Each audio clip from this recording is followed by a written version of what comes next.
Hello, everybody. Welcome to Roundtable Live from May 25th, 2018. My name is BaerTaffy. I'm joined by Rockley Smile, Mathis Games, and Northern Lion. Thank you very much for joining us this week. You know, we're just going to go ahead and address it right out of the gate here. There's been some unfortunate news that we've heard as of yesterday. John Bain, otherwise known as TotalBiscuit, has passed away. He had cancer, and it unfortunately got the best of him.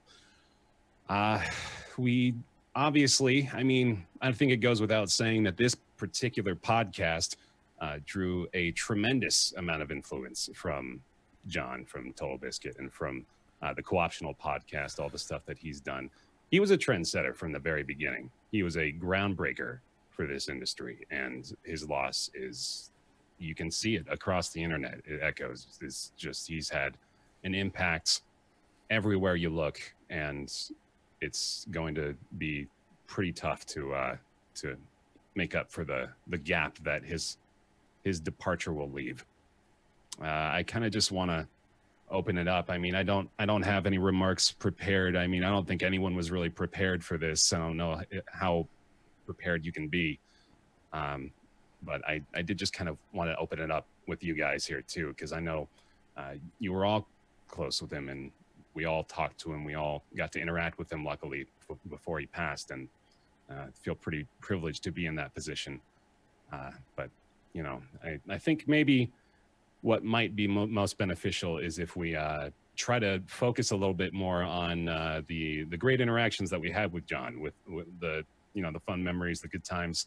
Like, for example, of course, it's crazy to me, you know, like all the different sentiments and all the wonderful stories you're seeing online of him today. To consider how cutthroat he really is. He was a businessman, and he considered himself, you know, like the top of the line, which he was. And we were his competition. We effectively were his competition, this podcast. But instead of trying to beat us down, instead of trying to shut us out, he welcomed us with open arms. He invited us on his show, the group of us, to all come and talk with him and just be friends. And that was the kind of, while he was certainly the top of the line, at the end of the day, when you turn the camera off, he was honestly just a great guy. He was an amazing person. He was so friendly, went out of his way to help anyone, regardless of your stature or your standing. He really just, he was an incredible person, and it's unfortunate. Any of you guys have any stories, moments, maybe like, I want to hear actually maybe like the first time you met him. That seems like maybe a good direction to go here. Mathis, maybe in particular, do you have any a great story there?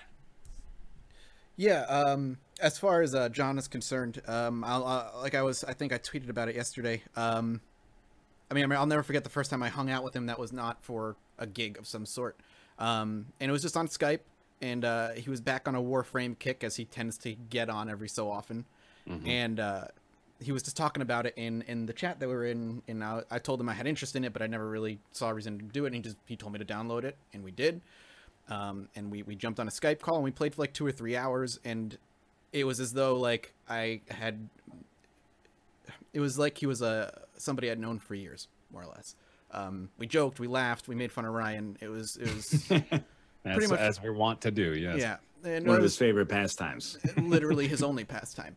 Oh my God! I saw the tweet again, of course, of the print that he ordered from Dracula Fetus. Yeah. It roasted over the fire, which is so great. I mean, there's really nothing to say other than I'm very lucky I got to know him. I'm even luckier he considered me a friend, and I wouldn't own half the board games I own, and wouldn't be in the industry as far as I am if it wasn't for the doors he opened. He was the pioneer in the industry, and no matter how big or popular he was, he always made sure to look out for a little guy and do everything he can to open doors for them and make sure everything works as well for them as it did for him. Absolutely. For me, just his tremendous work ethic and his devotion to trying to find things just the same way I was so devoted to that and doing what I was doing. I saw that we had kind of a compatible thing there. He just wanted to find the coolest stuff that nobody was talking about and give it a spotlight. Yeah. And he's just got he has such an articulate manner to him just an incredible wit, just an intelligent man. And I just can't really still quite fathom that he's not here. It doesn't seem possible. You know, I never actually got to meet him in person. I saw a panel that he did, and I was going to say hi to him afterward at PAX, and the line was too long, and I tweeted him. I was like, yeah, I was going to say hi to you, and he tweeted me back, sorry, the line was so long, but maybe we'll catch up next time. And yeah, I'm really glad that he got to come on the NLSS, and I'm really happy that we got to be on Co-optional. I mean, just little fleeting moments, but I'm just happy I got to spend a few moments and talk to him at least a little. Yeah. Yeah, you know, like even though usually he was the biggest person in the room, you guys are both right. Like he always made time to talk to the people that he considered his friends, for sure. Like when we were at TwitchCon, we made time to see each other, even though, you know, obviously his time was really valuable for a number of reasons. You know, he was dealing with the illness, and he's professionally busy, and, you know, meeting other people as well. So he was really, you know, generous with his time, for sure. And Nick's definitely right that it's just bizarre. Like I'm still kind of dealing with it or processing it that he was just sort of like always there. Yeah. And it feels weird. It's man, just the way he faced cancer down for the past 4 years. If anybody was going to stare down cancer and win, it was going to be him. He never let you know how like in pain he was. The dude just was a fucking fighter from day one. And I will always respect him for that. I think that's a large part of why so many people, including myself, are so shocked by this, is that you never would have guessed that it was this yeah, I had no idea that he was this bad. Yeah. It was completely out of nowhere. I really didn't know. I mean, I knew he was terminal, but I didn't know he was that close to death. Yeah. So, like you said, it's incredibly admirable the way he faced it down. Of course, Jenna needs to be given tremendous amounts of praise for that as well. The two of them just showed an exemplary level of toughness going through this ordeal. So kudos to them, of course. And it seems sort of like a natural segue there too. I'm sure we'll be talking about him a little bit more, and we'll maybe even mention this again. But there is a fundraiser that has been started today to support the family, Jenna and Orion, his stepson. It is gofundme.com/TotalBiscuit. If you'd like to contribute, that's the link for it. I'll go ahead and put it in chat here for you as well. And oh, you got it. There you go. Yeah, thank you. GoFundMe.com/TotalBiscuit. Whether it be $1, $5, $10, anything you can give to support them in this time, I'm sure they would very much appreciate. Yeah, just like I am blown away by, now that I realize how bad it was, I'm blown away by the toughness he displayed. I don't know if I could ever show that level of resilience, and I know. To do so publicly, despite the pressures constantly, and despite even the hatred that he dealt with sometimes, despite whatever conflict was arising, he would just overcome it every time. He would just overcome it. Yeah. So on that, you know, TB was an amazing dude, pioneer in the industry, an incredible friend, and let's do what we do best and rip off his show wholesale and talk about video games. Because that's what he would want. Oh, wow. You know, like I can appreciate that, because like before starting the show too, I was thinking to myself, like, it doesn't really feel right. We shouldn't do the show out of respect. But then I thought to myself, if he heard me say that, he'd be so mad. Like, not work out of respect for me? No, that's not what this is all about. So I guarantee if he heard that joke from Mathis, he would have definitely agreed with the sentiment. Oh yeah, 100%. Yeah, that was definitely his style of comedy. And it's weird to talk about him in the past tense. I gotta tell you, that's a tough thing to swallow. But there we go. Yeah, he inspired us all, and we'll do our best to carry on what he can and what he did. And you know, we won't do it because he was really damn good at it, but we'll do our best, and we'll really miss you, TB. Yeah, No question. I'm really enjoying the chat salutes. It's heartwarming too. So thanks, guys. Do what we can in the digital age, right? And it'd be nice to all be together in a room to be able to process this the way we wish we could. But what we have, we make the best of, right? Yep. And let's go ahead and do that very thing, I guess. We say, rest in peace, John. Thanks for all you've done. And we'll never forget you. But as you said, Mathis, I suppose the show must go on. So let's do that very thing. Let's talk about video games on the internet, shall we? Boys and girls, ladies and gentlemen, children of all ages. For money, even. For money, maybe. That would be fun. I mean, that's a side point of this venture. Let's get into, we've got a few games to talk about this week. Actually, a couple of big releases that have come around. One that Ryan was playing this morning, Detroit Become Human, the new David Cage experience. We'll talk about that in a bit of depth in a little bit later in the show here. I think we want to get into Wizard of Legend one more time here, because I know Mathis had some points he wanted to make about that too. So we'll talk about that game a little bit more. Raft, this one, Nick, I know you played this, but it kind of came out of nowhere for me, much like a lot of games are, I guess, these days. But that looks particularly interesting too. So I want to hear more about Raft from you. Sure. And yeah, we'll just sort of get into it from that point, I guess. Let's talk Wizard of Legend again, shall we? Because I know I expected myself to land exactly where I have now in Wizard of Legend, because when I first played it, I was thinking to myself, this is good. This is a good game that I should enjoy, that I should probably want to spend a lot of time with, but I'm not, and I probably won't. And I think the ship has sailed as far as that's concerned, and I don't know how you guys are feeling about it at this point. Do you think you'll be going back to it? Do you think you'll be putting a lot more hours into Wizard of Legend, or do you think it's kind of gone the wayside now? Honestly, I disagree. Like, yeah? the more I played of it, the more I like it. And I said that last week, but it holds true this week. Like, I've finally gotten to the point where I'm comfortable enough with the basic mechanics that I can have like a little bit of an idea of how the run is going. Like I can feel myself getting better or worse as time goes on. I've got that kind of like Isaac calibration, and I know what works with what, at least to a very basic extent, and how to like use the stuff on the floor. And I think it's getting better. Yeah. Honestly, now that I'm not going to every single floor, taking a ridiculous amount of damage, forcing myself to buy health ups, and then like never improving my Arcana, I feel way, way better, like way more comfortable for sure.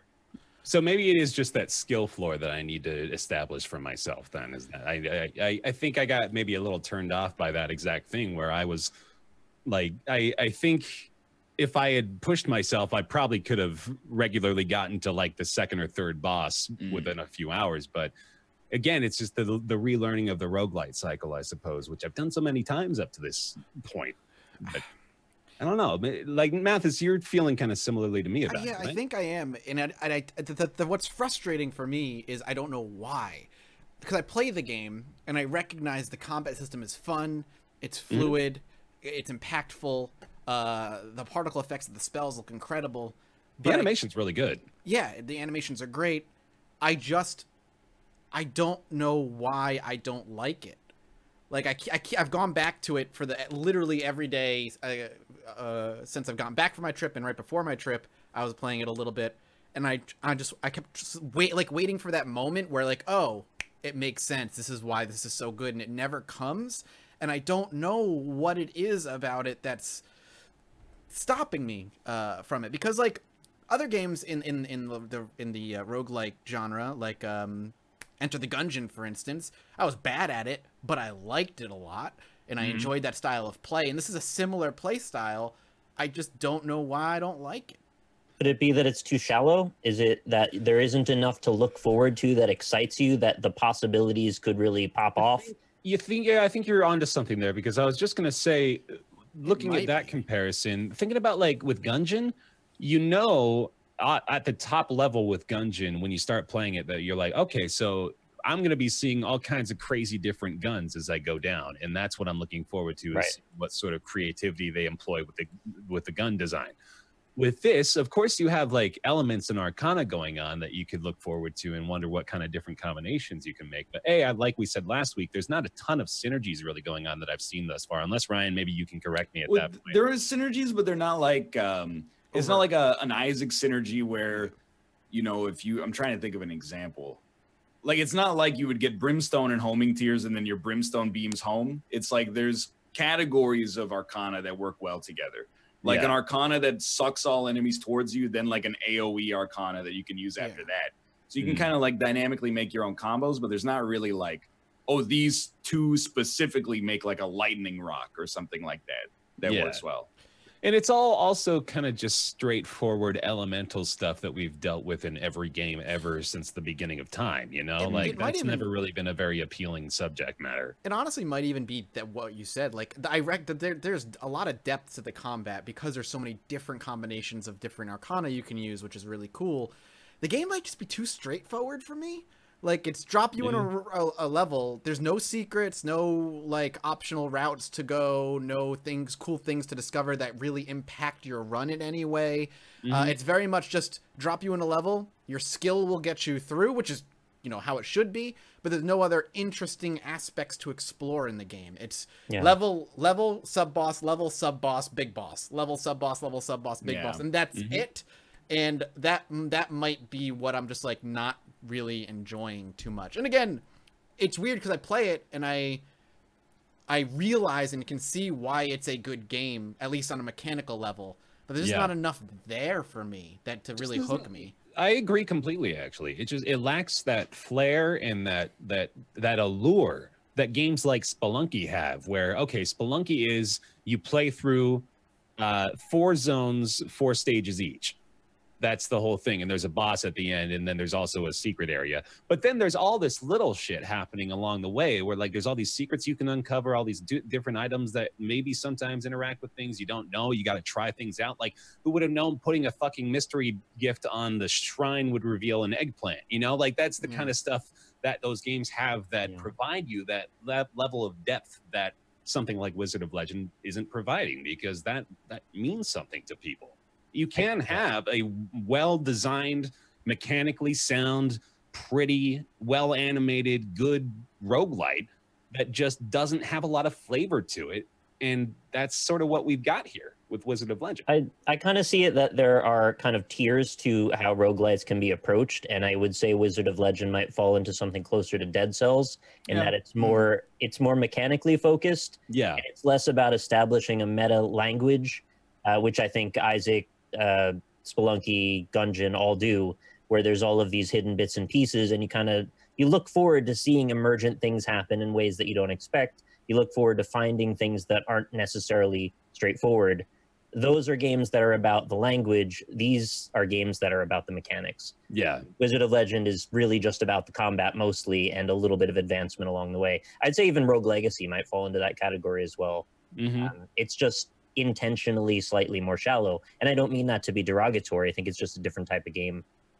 Well, I think there's one big thing that works against it is like the fact that there's really only like 4 bosses in the game. Like there's the earth boss, the fire boss, the ice boss, and then the multi-phase final boss. So like every run, it's actually very similar to Dead Cells in this camp, so you're right on that, in my opinion at least. It's like you're gonna fight the same boss every time. And I think what happens is, like, if you fight them earlier, they do less consecutive attacks before they have a window to do a combo. And if you fight them later, they do more consecutive attacks. So even like the patterns don't necessarily change very much. So I do think that the variety is definitely lacking in like the enemy department for sure. And, you know, it seems like the kind of thing that's easy to add in the future, but without it existing right now, I've seen a lot of people say like, they enjoyed the game, and then they beat it, and then their enjoyment fell off a little bit. Because there's no replay value. Well, you're pretty unlikely to regress, I imagine, once you've figured out the pay. It's like, you know, when you play Isaac, you like, the first couple of times you die against Monstro, and then you never die against Monstro ever again. Unless you get hit by one of the bullshit shots that are impossible to judge that go up in the air. But Let me add Risk of Rain to the mechanics focus list as well. I think that one falls in the same category too. Yeah.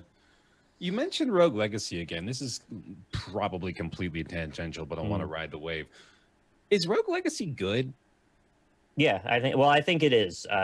Maybe partially due to when it came out. Yes. But I think it nailed a thing that hadn't been ground into the ground at the time. Yeah. And maybe now is starting to become very established. And that thing is the meta progression. Do a thing in the dungeon, come out, build up something outside. And since then, we've had games like 10 Million and you have to build a boat and like many others. I personally never get tired of that type of gameplay, though. And if there's like a meta thing going on, I will be excited to go back and do something 100 times, as long as it's not extremely tedious. Yeah. Rarely is it tedious enough, though, to dissuade me. And I don't know, for me, that's the optimal way to do a roguelite. And I see it done, Enter the Gungeon did it too, and it was fun there too.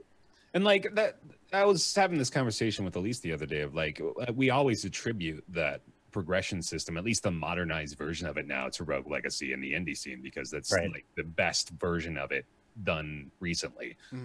But beyond that, Rogue Legacy itself is like, I don't want to disparage it because I played the hell out of it and I liked the time I spent with it. But like reflecting on it, I'm thinking to myself, it wasn't like a standout experience. It was sort of mostly that progression and that carryover that made it exemplary. You also have to take into account the overall bar has been raised so high since then. That's true too. There's so many good games now that we ignore ones that are very good in favor of ones that are excellent. And that's kind of how I was feeling. Like if it came out today, would we be so thrilled about it? But I mean, that's again, I don't know that I would. Experience, right? Yeah, I'd agree with you. It's like it's an unfair way to look at the game just because of the era in which it came out in, and there was really no map as to how things were supposed to go. Yeah. But I'm happy to give it credit for having done the thing I needed it to do at the time I needed it to do it. Yep, absolutely. I agree. I'm not gonna, leave a light on for Wizard of Legend forever, but I think it does get better if you get past the point where you need to spend almost all of your gold on healing.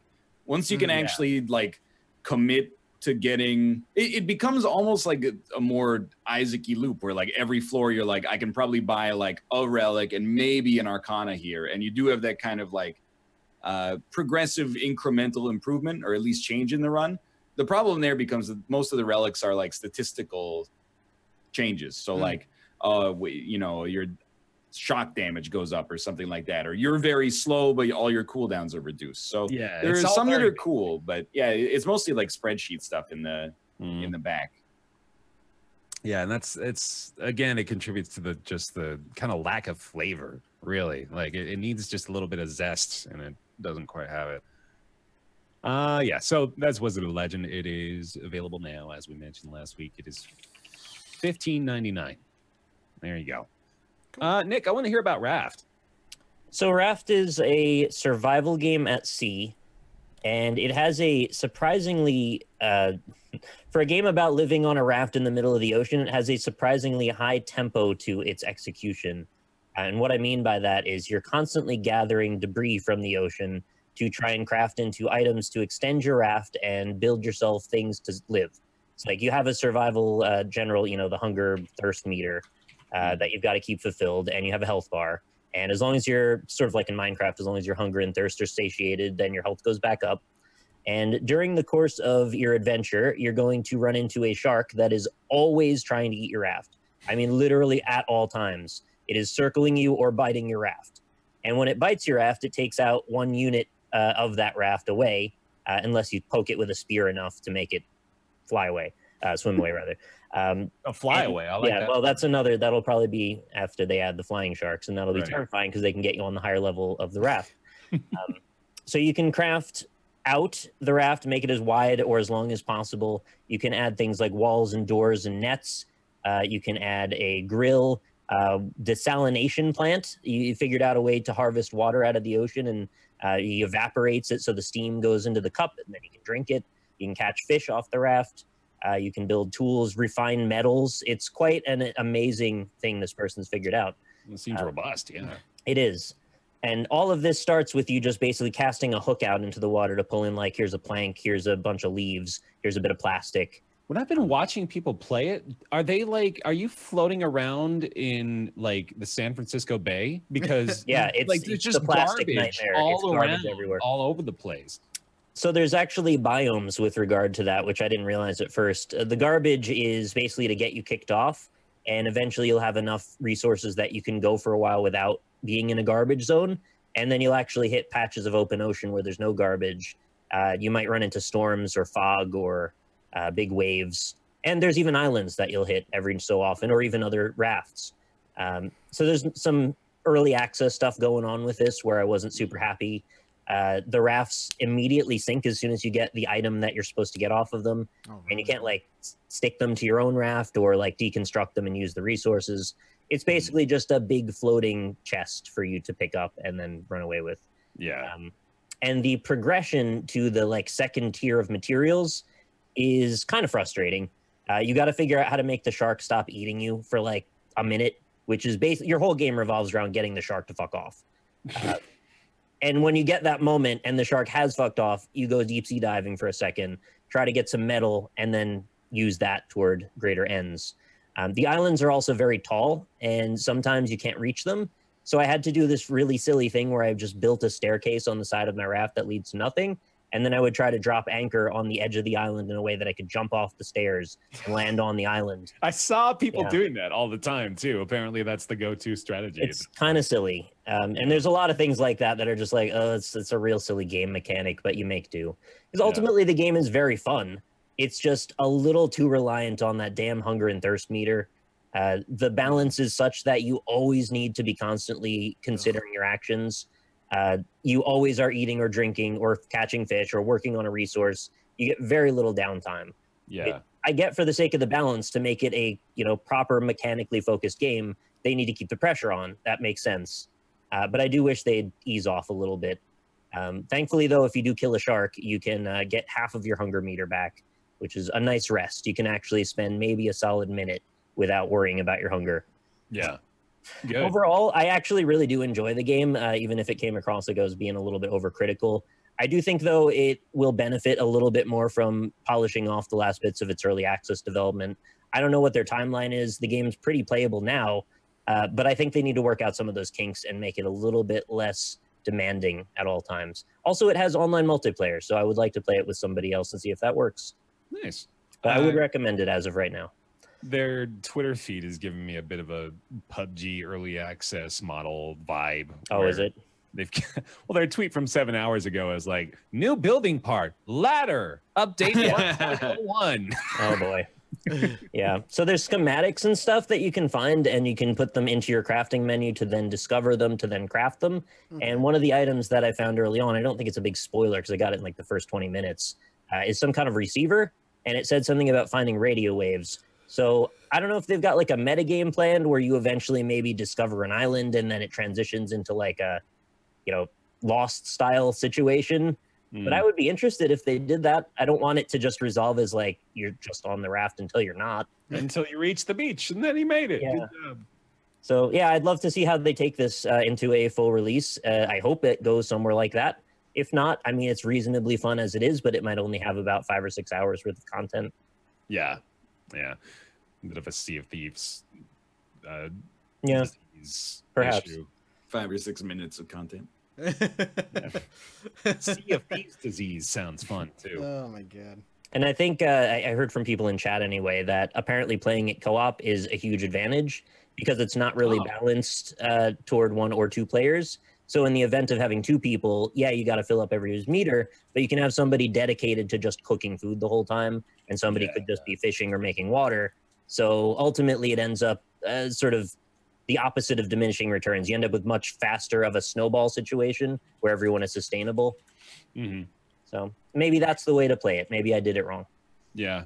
Got a co-op, dude. Well, it Maybe. sounds like it's my kind of game in some way, so I will have to check it out. I did get a code. I just didn't have time to take a look at it. Paddle together. Yeah, we should check it out multiplayer at some point too, Nick. That'd be fun. Yeah. I'm eager to check it out. I when I saw initial screenshots and people playing it a little bit, it reminded me of what was that other in the water survival game from a few years back? Don't say Subnautica. No, I was no, going to no, say no. Subnautica. No, but no, it's no. It does feel like a super shallow version of Subnautica, actually, at times. Stranded Deep. Thank you, chat. I was like, it's the game that came out when I was at a PAX, and the people who weren't at PAX got really popular and famous over the game because they played it. Yeah, Stranded Deep. It reminded me of Stranded Deep a little bit from just visually. I don't think, but the way you describe how you build your raft and stuff, not clearly the same thing. No, I'd be down though. I would play that co-op with you. Let's see how it is. Yeah, definitely. I'd like to try it. Sweet. And then, all right. Well, there we go. It is Raft. It's in early access, and like Nick said, not 100% sure what their model is, but they did just come out in early access, and like I said, they're announcing such updates as Ladder coming soon, so they're probably a little ways away from full release. It never crashed in like 4 hours, so that's good. Actually very good. Yeah, that's like if they got the stability down, they can take their time adding ladder pieces if they want. I don't mind that too much. Great. Okay, that's Raft. You played another one, Nick? Sorry, I don't recall the name. Yeah, Runner 3. I also tried. Oh, that's right. Yeah. Runner 3. And there wasn't much to say about that.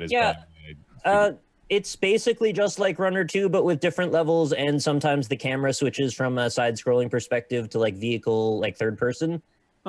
There's actually moments where the levels aren't structured as just like left to right anymore. There were situations where I was like driving a helicopter or driving like a car.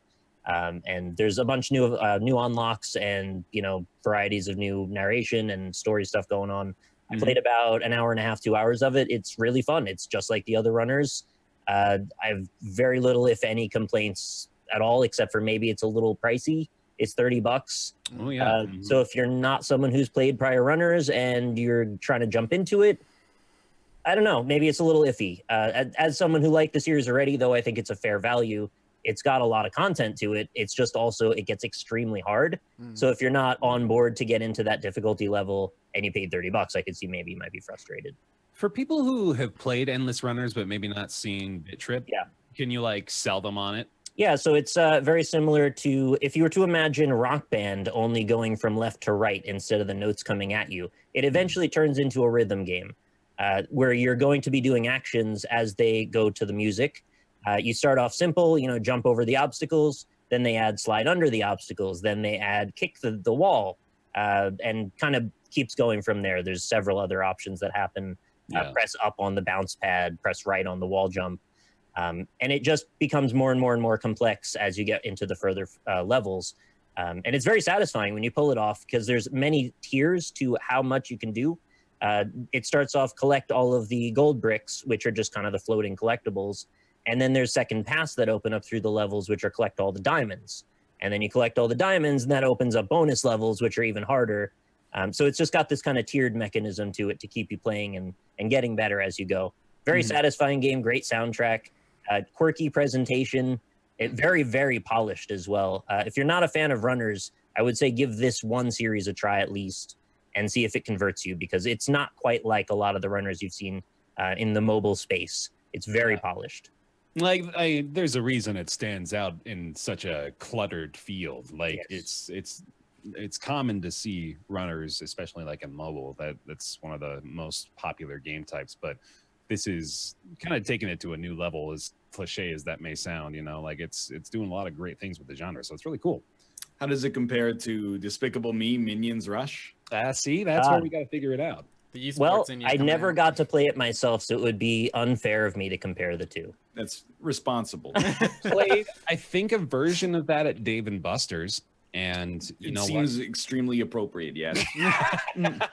I gotta say, I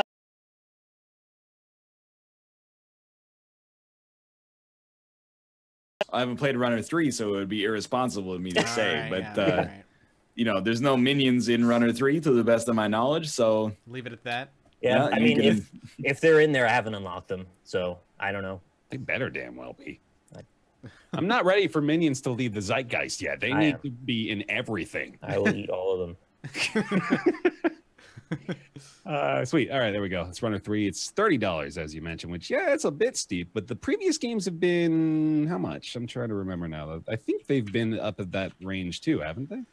I don't remember. I'm guessing like probably like 80% of BitTrip Runner copies were sold for pay what you want. Yeah, is my guess. Yeah, it's This one's also out on Switch, which I think this is kind of a perfect game for portable. Yeah, great Switch game. Absolutely. I think it was even cheaper on Switch than it was on Steam, which let me double check that. Very surprising. That'd be That's maybe discrimination. That's ever happened. It's basically platform racism. Platformism. I got you. I heard that. Did you find out? My internet's being kind of slow. It's $29.99 for Runner 3 on Switch. Why did I think it was cheaper? Well, oh well. Unless it's 40 on Steam, and then I'm super screwed. No, it's 30 on Steam. Okay. Good. Ryan, you want to tell me about Detroit Become Human? Detroit Become Human is the new David Cage game, aka the new game from Quantic Dream, who also made Beyond Two Souls and Heavy Rain. And it is, I guess it's the second current gen Quantic Dream game. Yeah, man, Beyond Two Souls just sort of came and went like a bad fart. Fucking horrible. That came out like 4 years ago, right? Yeah. It's a long time ago. That's wild to me. Like Native American magic meets the Ghostbusters. Yep, Oh, pretty geez, much. October 2013. Okay, yeah. Yeah, so it's been like a long time. Yeah. But Detroit is a game kind of like an Isaac Asimov-y premise where there's androids in the near future of 2038 that have proliferated throughout America, at least. I'm not sure about the rest of the world. And they've taken over a lot of the economy. So like unemployment is at a huge, it's like 37%. There's a lot of civil unrest, a lot of like discrimination towards androids, but they're also everywhere. And you play as a series of androids. You play as like an android detective, and then you play as an android housekeeper and an android servant, basically. And they all have to deal with this, the fact that their programming is breaking. So instead of being forced to do what they're being told to do, they're actually able and willing, and I mean, sometimes like they don't have a choice, ironically, to break their programming. And it, you know, I've only played about 3 hours so far, but it actually seems pretty good, dare I say. You're so careful with that. I really want to be clear, like, when it comes to David Cage, the first little bit of Heavy Rain I thought was sort of okay. There were parts of that game that were good, and then it just went completely off the rails. Beyond was always bad. It was never good, for real. It mechanically was better than Heavy Rain. But the Ghost Realm, though. That's where it got the worst by far. Detroit is actually, at least so far, earlier on, like in the game, it seems more restrained. And the thing, like from a mechanical level, is that it's amazing. You know, one of the things that Heavy Rain has been criticized for in particular is that despite all the different outcomes that they try to tell you that exist, it all kind of funnels back into the same person being the origami killer at the end, which requires a huge narrative stretch to understand. In Detroit, the flowcharts are out of control. Like, in every single scene, except for a couple of them, there have been like myriad ways to get to multiple ending points, which is really cool. So it's no longer, at least in the first scenes that we've seen so far, it's no longer like you did shoot the baby or you didn't shoot the baby. Like, there's all sorts of other little ripples that happen. That so it's not like that Telltale formula of branching out but coming back to the same point in the end. Maybe as the game goes on, it might get there, but for right now, it does seem like there's kind of cool rippling effects to begin with. And I really can't stress enough that it's ham-fisted, as like all of his games are. The robots literally ride in the back of the bus. Yeah, which is like, I got it before you did that, but I guess like for some people they might need that. Like, I guarantee there's gonna be some people playing the game that are gonna be like, "Oh my god, I get it now. The robots are in the back of the bus." People. I started to understand it when the guy grabbed me by my shirt collar and was like, "I'm gonna fuck your bitch ass up, you little plastic shit, lip-dicked little bitch." And I was like, "Yeah, okay, I get it." People don't like it, or although every single magazine article is like, you know, "We hate robots." Yeah, and you're like, "Okay, I get it." Robots, they're less than us. It's good so far. Like, I'm having a good time, and I'm riffing on the game, but it's not exclusively like this is a trash fire. Like, it's actually it's pretty okay. It's captivating. My So Lisa far. and I have been playing it, and you know, like, yeah, I think we're kind of operating with the same level of doubt. Press X to doubt David Cage's ability to tell a comprehensive narrative throughout the entire experience. But like, it's enjoyable from what we've done so far. It's really pretty too. Like, especially when that first android shows up in the beginning to do your setup screen. It's like, whoa, god damn, okay, yep, you look like a person. But it's the tutorial as well was just like it just jumps right into it. And if you've played any of those games before, like Heavy Rain or Beyond Two Souls or even Indigo Prophecy, you begin to become immediately familiar with what's going to be happening. You know, like it's just going to be very quick interactions, you know, like pick up a fish off the ground and decide whether or not you want to save its life, and that's going to have a massive butterfly effect later on or something, you know, like Allegedly. Allegedly. little decisions like that. But like it's so pretty and so like cinematically well done. I think too the presentation is excellent, that the fact that you're doing so little and interacting so minimally is kind of easy to gloss over.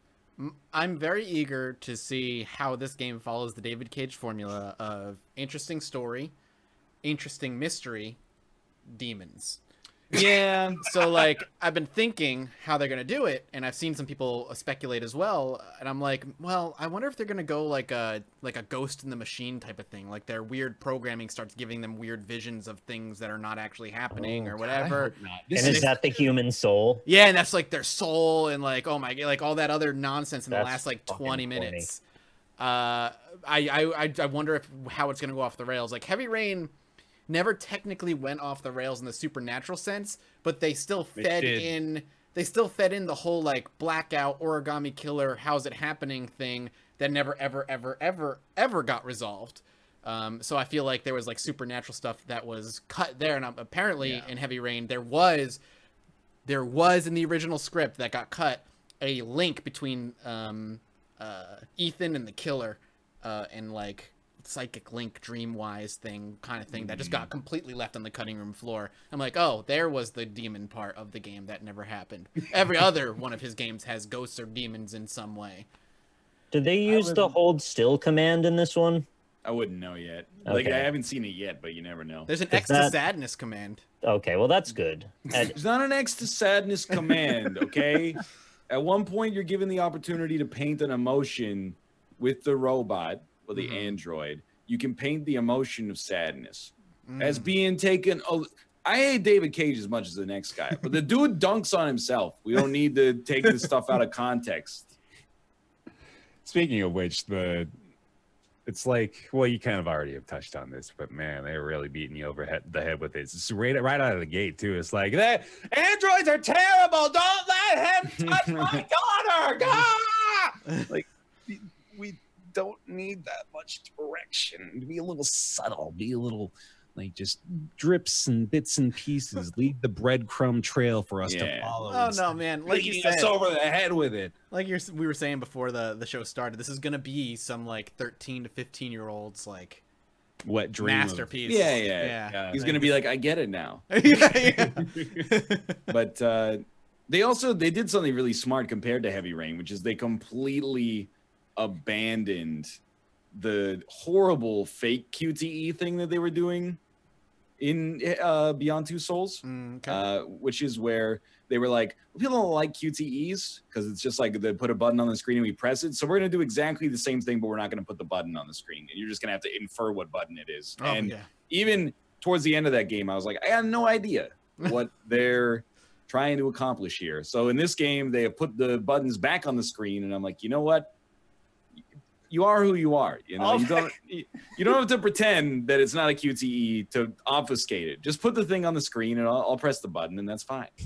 Just own it. It's a brilliant strategy, isn't it? Like, all you have to do to make them accept that feature is to introduce one that's miles worse. Exactly. That's the EA method, isn't it? That's how they get us to buy into all this crap. Exactly. I never disliked QTEs, just for the record. I've always, even in Tomb Raider, I'm like, if you give me the choice between like a QTE platforming section and a cover-based, you know, get behind a shoulder-high pillar and then just body the shit out of people with an AK-47, I'll take the QTEs most of the time. But I'm happy that they abandoned whatever they were trying to do with Beyond Two Souls. They were trying to evolve. Do you agree with what you just said? Absolutely, yeah. You do? Yeah, yeah.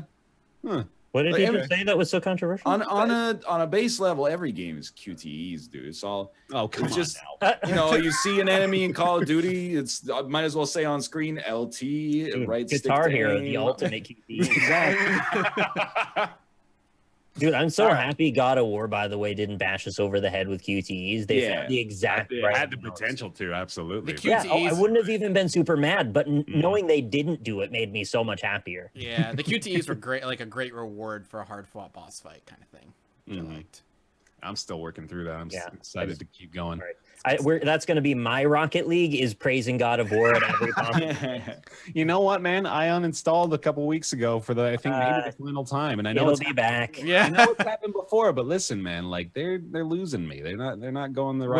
What did they do to lose you? They're just not fixing things that have been broken for weeks and maybe even months now. And I think the next update is supposed to, ideally, but it's like I don't want to be too harsh on them because I'm a fanboy still of Psyonix and Rocket League. Like, they've been going the route, it seems lately, of let's make a lot of money while we can, which Yeah. Right. can't hate on them too much for that, but yeah, that's Well, been the priority. I'm down for Nick to praise God of War because we shat on Mm-hmm. No Man's Sky for about 3 years. So Yeah, let's do a reverse happy meme instead. I mean, I like that. Yeah, there was some Keep No praise. Man's Sky news if we want to go down that road, but We don't. Was it significant? it was. and Is the next- there any No Man's Sky news that isn't? Is the immediate follow-up? No, the update, the next big update, which adds a bunch of content. They announced they're introducing multiplayer. You know, the thing that they said was in the game from day one. No, Yeah. you could see the player from when it was launched. They said it in an Yeah, interview. they said it in Right, an interview. yeah. Yeah, you Right. can see the player on the same planet. You just have to look at it. But it's very unlikely that you would. Why am I Right. doing this? Feed me, Nick. Feed into it. It's See? like Done. It's like hypnosis to me. Can't even stop yourself. My Yeah. snark just goes right onto the rails when you see. Yeah, I gotta stop. Back to Detroit Become Human, though. I think I'm gonna keep on going with it. I think it's easily one of those couch games the wife and I could enjoy for the next couple weeks. So looking forward to it. But as we've mentioned here too, I am, I guess, like, I don't even know if I'd call myself optimistic. I think I'm like realistically pessimistic about the future of this game, you know, like as far as the way it's going to turn out. So Listen, if it's not bad already, then it's already better than Beyond Two Souls. okay, Yes. well there, yeah. Like that that's the easiest thing to say. Beyond Two Souls was bad within an hour. You're just like, Yeah. oh no. Mhm. It's What really is like this? so far at least, and I can't vouch for the writing because there's a chance that the House of Cards just comes tumbling down, Right. you know, as it has many times. But like, I can't stress enough how Beyond, like, Heavy Rain is solid Quantic Dream, except the plot is horrible. The Mhm. QTEs are competent, depending on how you feel about QTEs to begin with. Mhm. If Beyond Two Souls weird, you know, there's combat that just involves you flicking the stick in whatever direction the enemy's coming from, or flicking both sticks in whatever direction the enemy's coming from, was like a half measure compromise that made nobody happy. Like, anybody who wanted a more conventionally mechanics driven game was going to be like, what's this? This doesn't do it for me. And anybody that, you know, hated QTEs is like, well, it's still basically like a QTE. I feel like with Detroit, they were like, we got back to what we like doing, and we're just going to try to do it better. Mhm. And I hope that continues, because right now it's wild. There's been some wild stuff, but there's been nothing. I think if you go into it with the idea that there's stuff to make fun of, there's a ton to make fun of. But a lot of that is a little insincere right now. I don't think that the game in my first 3 hours has earned a ton of derision, but there is still some wonky stuff. But So right now I'm optimistic. I'm gonna approach it fairly earnestly. Am I gonna have a bad time? I don't think so. No, Okay. not so far anyway. I mean, again, I'm probably like a quarter or less into the game, so I do wonder how long it's going to be too, based on the pacing of like 3 main characters. Although I suppose that's kind of been their formula up to this I mean, point. Heavy too, Rain right? had like 4 or 5. Yeah, Somebody yeah. told me how long it is. I can just say it, but I don't know if Yeah. Yeah, how long is the game? Go ahead. it's Yeah. like 7 or 8 hours. Okay. That's about Really? right for his game. Mm-hmm. Yeah, that's been all of his games, right? I don't think anything's really gone over that. feeling yeah. Well, no, Indigo Prophecy took a little longer, didn't it? That was like I no? played that. That's like the only. I played that game like 3 or 4 times, and it's Okay. like 6 So to 8 the hours. twist too is, since it's got so many paths, if you want 100% it, it's gonna be like triple that. So yeah. sure. But I assume probably we just want to kind of go through it and see how, where we land. Yeah. And like, I mean, if you're gonna make any argument for like the value proposition of an 8-hour game, it's gonna be the replayability, which doesn't really apply here. But I guess this is like a games as art contribution, really, when you look at it that way, where you got to realize this is like, okay, this is a first-person narrative adventure that is gonna try to teach me something. It's gonna try to get to my soul and really make me think. That's why I spent $60 on it, David Cage, right? Right? Dude, I feel like Beyond Two Souls was like 20 hours long. Well, yeah, it feels like it was 20 hours Was long. it really only like 8 hours? Yeah, it was only around 8 hours. It's How, crazy. when you get to the part with the submarine base, how far into the game is that? Like 80%. Okay. You're real deep there. It felt like hell. I You're saw real some bits deep of it in out the of submarine context, so base. I didn't know where I was in seeing it. There was like a scene where like the lady went outside into the snow to pee, because I think that's the thing that happens in every David Cage game, and then So far, not in this one. okay. That is, isn't it? That's so weird. There is a scene, and I don't know if this was them being self-aware, but there is a scene really early on in Detroit. So it's obviously not a narrative spoiler, but like the android picks up a wheelchair-bound dude and is like, I'm going to take you to the bathroom. And you're like, if this was Heavy Rain, you'd be watching the robot watch the dude piss. Instead, the bathroom door just closes and they linger on the shot for like 2 or 3 seconds. And I'm like, do they know? George Lucas got a handler. Yeah, maybe that's their way of giving like a That's nod to kinda the what- audience. That's like these bathroom doors actually close.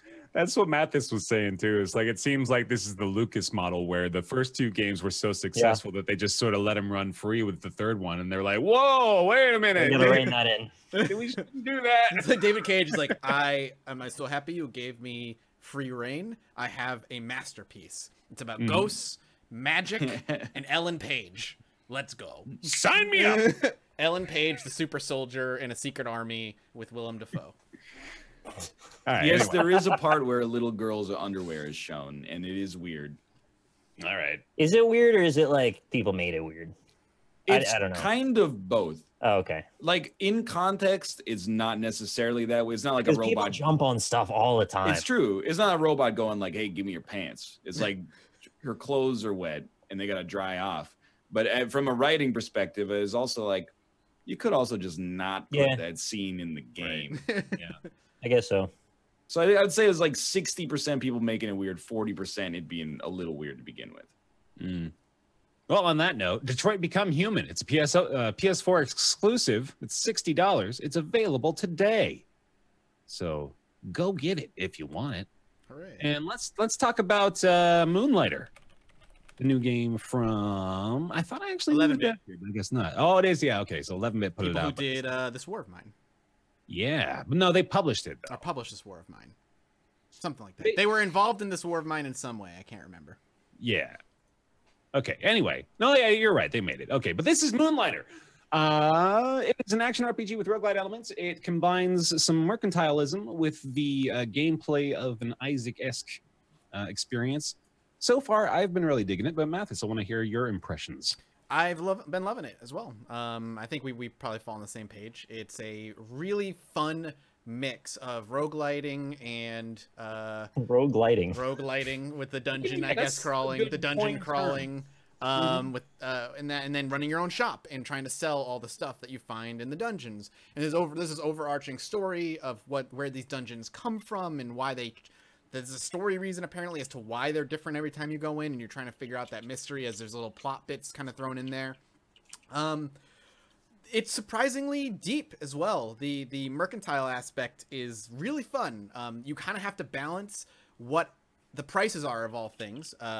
People will come in and out of your shop while you're open, and they'll pick up an item, and if it's too expensive, they'll be like, "Mrr," and put it back down. If it's like expensive, but they'll accept it, they'll come buy it, but they won't be happy about it. And you can have like just the right price, which is the sweet spot, and then like way too cheap.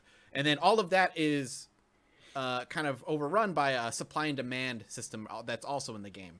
If things are really wanted by people for one reason or another, you can typically charge a little bit more for it because people are going to buy it regardless. And if it's not, drop the price and just try to get it out of your stores as quickly as possible. What I really like about it too is, as we were talking a little bit, is the depth in which the economy of the town, I guess, is run.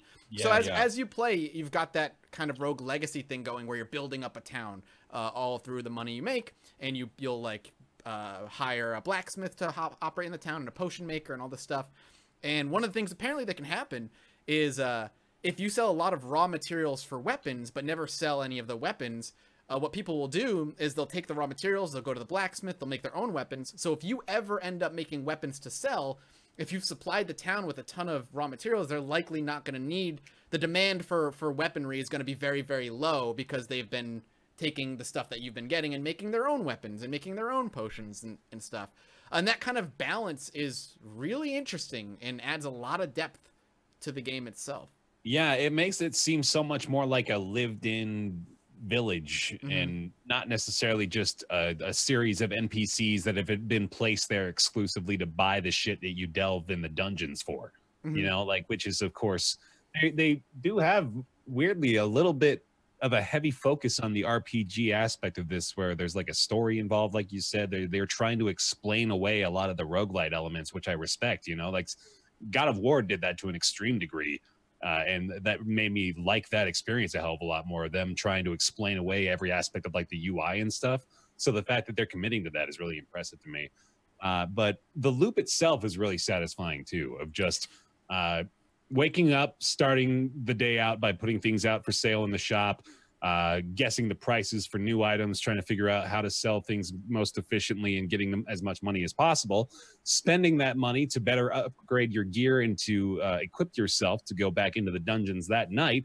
Then in the dungeons, go get more shit, delve as deep as you can, try to explore more, find out more about what's actually going on with them, and then escape once you feel like you've gotten a satisfactory amount, which is like, it's so captivating, and it just keeps you going too, because as soon as you get back out, you're popped right back into the shop, you put things in the chest, you're thinking like as you go, like, okay, so I got this stuff in my backpack, I was just selling this yesterday, I probably can't sell as much of that today, so I got to store that, and I got to put this one out because I just got this new thing. So like there's so many little things going on that just keep your mind occupied with it, and in a good way too. It's very intuitive and encouraging. Yeah, there's a lot of systems at play in this game. Yeah. Outside of like upgrading the town, you also upgrade your shop, and you want like to make it bigger and have more tables. And there's just so much stuff to be spending your money on that I can see spending a lot of time with this game, because the money also goes to, like you said, your gear upgrades and the like, which is really, really enjoyable. And then in the dungeon itself, the combat's serviceable at the very least so far. I haven't really gotten too much into the weapon upgrades, so I don't know if it gets better. It's serviceable. There's a dodge mechanic, and you're kind of just dodging back and forth and hitting the enemies when you can. There's not a lot of depth there. But the inventory system alone is also interesting, because you'll get items that have curses on them. And basically what it turns your inventory into is a puzzle. So you'll get an item that can only be placed at the top or bottom row of your inventory. Or you'll get an item that will destroy the item to the top left of it, or the bottom right, or to the side of it. Or an item that, when you pick up, if it's a mystery item, and you don't know if it's cursed or not, because you've never seen the item before, and you don't know what the item is until you actually leave the dungeon. And then to leave the dungeon, you use an amulet that you have. But in order to use the amulet, it takes gold. And if you don't have any gold, what you can do is you can take the items that you have and basically turn them into gold in the dungeon, but you'll get the minimum amount of gold that they're worth, period, for it. It's just, there's a lot going on. And it's a very fine-tuned balancing system for all of these different facets too, which is impressive. And the pixel art is gorgeous. It's a very good game. Also incredible animation. It's just really smooth, really fluid. And I keep mentioning this since I put this label on myself as being the pixel art hater a couple of years ago. But like for this game, it definitely does not degrade from the experience in any way. It's just, it works for it. And like I said, the animation quality is stellar too. So that's certainly a plus. And yeah, it's a lot of fun to play. It's got that sort of Stardew Valley addictiveness too, where you're just sort of making these mild little progressions and updates to your abode, and also interacting with like all the NPC villagers, maybe building a rapport with them. So that's got a fun element to it as well. It's really easy to recommend, I think, if you've ever enjoyed a game like Stardew or Isaac, or I keep trying to think. You mentioned the game again that people keep suggesting. Everybody compares it to Racketeer, basically. Yeah, and I don't know, did Nick or Ryan, did either of you guys play that? No. I know of it, but no, I never got to play it. So I couldn't make that comparison, but I've heard a lot of people say that too. But like, and of course, that system I know has been in place for a couple of games. There was like, I don't remember the name of this one either, but there was one game in particular that was like entirely based around the idea of running a shop and trying to get items to sell in the shop. But that one didn't really have a lot of like roguelite dungeon delving elements to it. I don't think it was primarily focused on the shopkeeping aspect. So it's not an entirely unique concept, but it's one that they combined with enough interesting mechanics and ideas and balancing features to turn into something really admirable. I think if there was one critique I have of the game, you know, with what little time I have in it right now, is that I hope, I don't know if it's going to happen, but I hope that the combat system does get some depth to it, because right now it is very, very basic. You have your dodge roll, you have your swing, and that's it. And I'm thinking each weapon is different. But don't go into it thinking you're gonna get like a Dead Cells. Yeah, like a Dead Cells kind of run. There's no like synergies you're looking for. It's about collecting the loot and, you know, being skilled enough to beat the bosses and beat the enemies, and just trying to get their spoils and then selling it to better yourself and better the town. That's the core loop. It's not about the combat. Though the combat's serviceable, it's not phenomenal in any way. There's not a lot you can do to get much better at combat, which is that's what it unfortunately seems. it's a bit detrimental to the gameplay, is the fact that the skill ceiling is pretty low, and like, not to mention the fact that upgrading seems to be pretty much the only way to guarantee that you'll be able to progress further outside of just becoming a master at dodging and hitting every single enemy.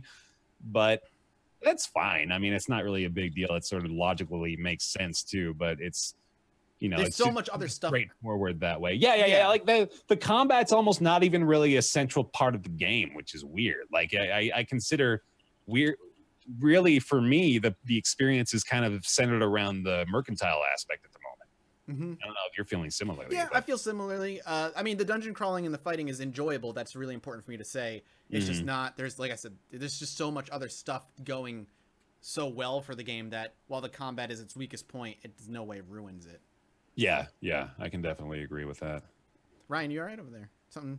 I'm just petting Tomo. Is it Tomo? I was like, what cat? Yeah. I basically wanted to know what cat you were paying attention to, because your cats are cute. Hey, give it 1 sec. He's not gonna like this. That's Tomo. He doesn't like being picked up.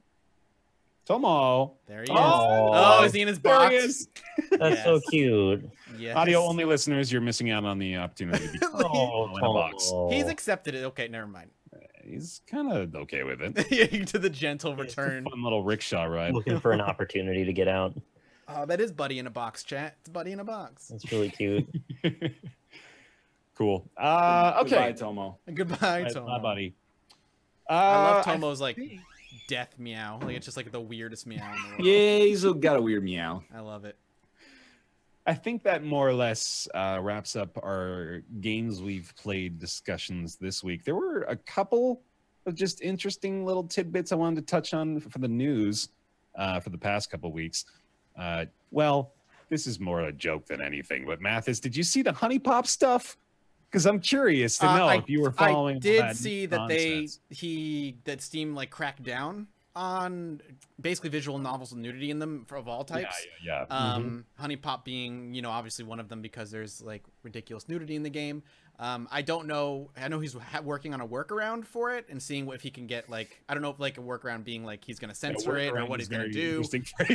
No, that's what I think he said. I think he's talking to Valve right now and seeing what he can do. I will always say this about HuniePop. It's lewd, it's ridiculous, it's hilarious, but God, it's a good match 3 game. Honeycam Studio, on the other hand, wasn't as fond of it. Yeah, it's weird. If he can't put his second game, HuniePop 2, up on Steam, I will just play it on whatever platform he puts it on. You'll follow him. That's good to know. Yeah, you're a loyal I am fan. a loyal fan of HuniePop, and yeah. hell yeah. And then there's, of course, another little bit of big news from a few days ago. Epic Games is going to provide $100 million to fund prize pools for Fortnite competitions in this coming year. I think that more than anything, that gives me an indication of just how fucking loaded Epic Games is right now. Like, they've got to be making so much money. Holy crap. $100 million. I saw actually a tweet about this as well. that doubles the effective prize pool for esports in 2018. That's Just crazy. that injection of $100 million. That is like Into, you said Fortnite esports? Everything else, yeah. Combine everything else esports wise: Hearthstone, CS:GO, World of Warcraft, Smite, you name it. All those tournaments, well, Dota 2, obviously, but then like all that money combined is about $108 million, and then bam, just double it. That is wild. So Fortnite's bigger than I even thought, and I thought it was blowing up. That is wild stuff. Yeah, so that's pretty much the news this week as well. Not a lot to really talk about. Battlefield 5 was revealed as well. We don't really have much to say. It's gonna exist. Not a big surprise there, I'm sure, for a lot of people. But yeah, once E3 hits, we'll have a lot to talk about. Absolutely, yeah. We'll probably do Game of the Month for May next week as well, which is actually going to be an interesting conversation. I think we've got some. I think we got multiple contenders for the first time, maybe all year, so that's nice. And then, yeah, we got E3 coming up in a couple of weeks, so we'll have plenty to talk about once that hits. And then next week, I don't know if there's a lot of indie or anything really coming out between now and then. I think we got our little surge of big releases and nice new content, but other than that, I think we might have to wait until the summer lineup again. Moonlighter's out next week, right? Yeah. Well, yeah, Moonlighter does come out in 3 days, so, but of course we just talked about that.